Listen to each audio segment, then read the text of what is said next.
The NFL is a significant sport in the United States with thousands of players over the years. As a result, it's not unexpected that the NFL has been sued by players and others for a variety of reasons over the years. Former players have sued the NFL, alleging illegal use of painkillers to mask injury, similar to how Jon Gruden sued the NFL for allegedly leaking emails that led to his departure. Keep watching to learn about the times when the NFL was sued. Former black NFL players claim that racial bias skews concussion payouts. The National Football League has been accused by two retired players of explicitly and deliberately discriminating against hundreds, if not thousands, of black players who filed dementia-related claims in the landmark concussion settlement reached in 2013, making it more difficult for them to qualify for payouts of up to $3 million. The players requested the judge to halt the league from using race-based benchmarks to evaluate players' claims in two civil proceedings filed Tuesday in United States District Court in Philadelphia. They also requested that the results of black players' neuropsychological testing be recalculated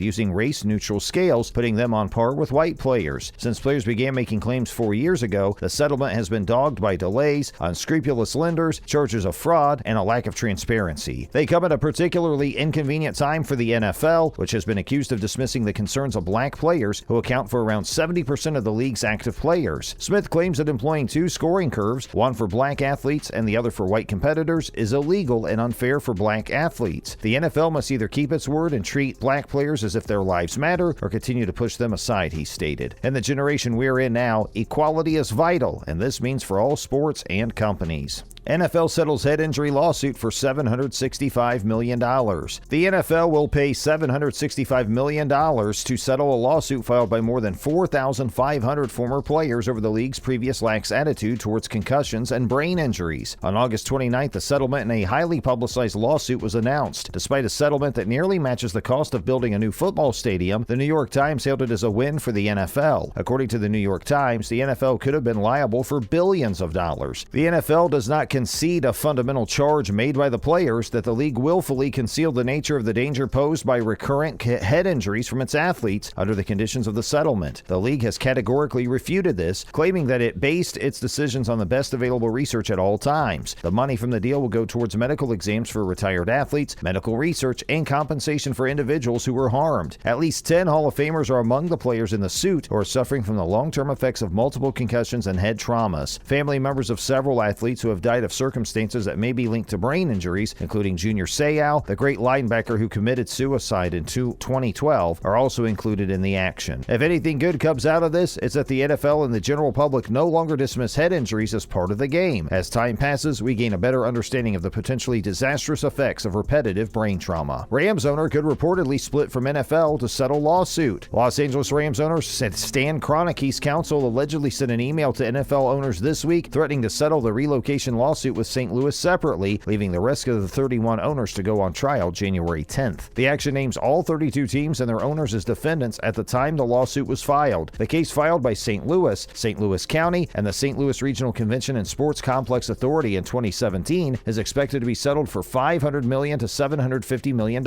according to Kroenke's counsel. The lawsuit claims that the NFL and the team violated relocation policies. The date for the mediation has been set for November 23rd. A $1 billion number could be a beginning point for a settlement, according to sports attorney Daniel Wallach, who told Front Office Sports in September. Kroenke had earlier offered only $100 million as a settlement amount. If Kroenke went it alone, the other owners would be on the hook for the legal fees. Kroenke previously tried to back out of a claimed commitment to pay tens of millions of dollars in legal fees if the team's move resulted in a lawsuit, causing a rift in the league. What is the NFL? The National Football League, NFL, is a 32-team professional American football league split evenly between the National Football Conference, NFC, and the American Football Conference, the AFC. The NFL is the highest professional level of American football on the globe, and it is one of four major North American professional sports leagues. The NFL was founded in 1920 as the American Professional Football Association, but for the 1922 season, it was renamed the National Football League. After deciding champions through end-of-season standings for the first few years, the NFL adopted a playoff system in 1933, which culminated in the NFL championship game until 1966. The Super Bowl was originally conducted in 1966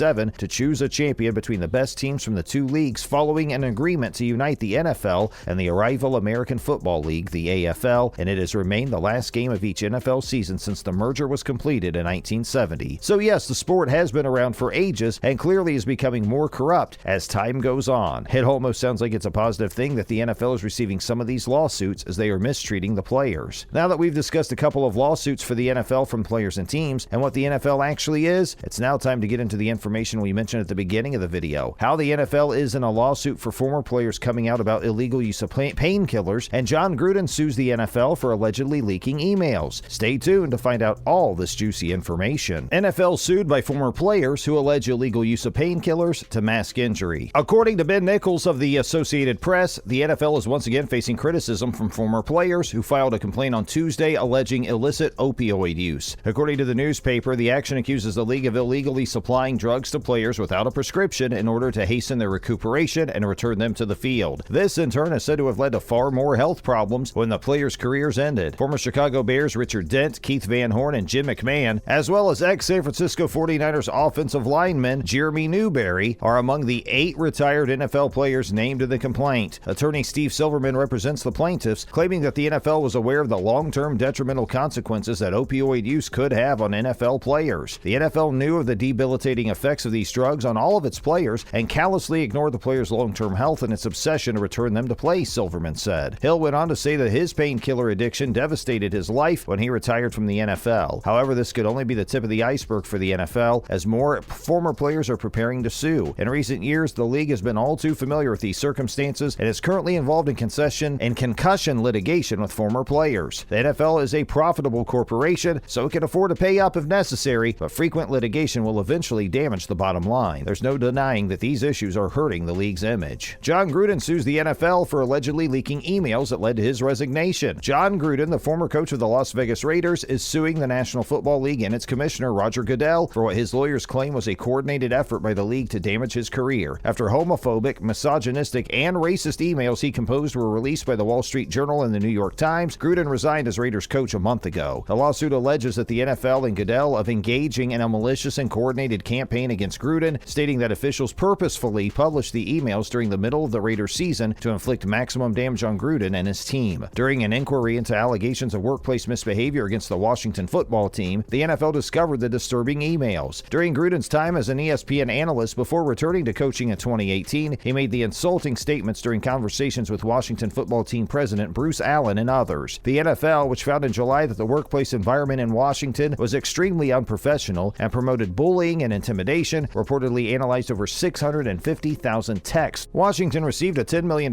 punishment, but the league only provided a summary of the inquiry, not a full accounting. The Tampa Bay Buccaneers, who won their first Super Bowl triumph with Gruden as head coach, withdrew his name from their Ring of Honor at Raymond James Stadium after his resignation. And there you have it, a range of different lawsuits filed for the NFL from previous players, staff, and teams. It's clear that the NFL tends to take some shortcuts and needs to take more consideration into the players' well-being. Leave us a comment below for your thoughts on some of these topics and who your favorite NFL team is. Thanks for watching.